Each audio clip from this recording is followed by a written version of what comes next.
Drama serial Chaalbaaz की अगली किस्त में हम देखेंगे कि असद बिलाहिर घर वापस आ ही जाता है। वो थका हारा घर वापस आता है जब उसे आशिर और इशल दोनों नजर आते हैं।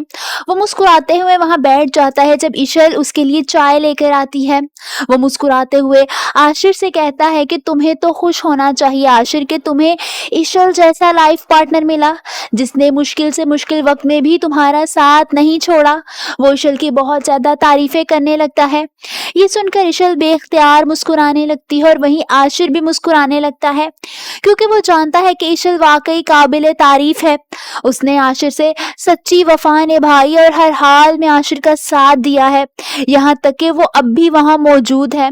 आयजा ने उसके साथ इतना कुछ किया मगर वो फिर भी आशिर के साथ रही।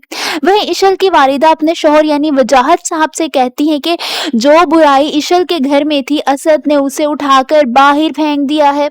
उनका इशारा आयजा की जानिब होता है। वहीं दूसरी तरफ आयजा एकदम जमीन पर गिरकर बेहोश हो जाती है।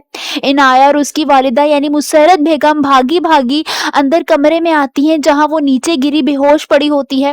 वो दोनों उसे उठाने लगती हैं मगर उसे होश नहीं आ रहा होता।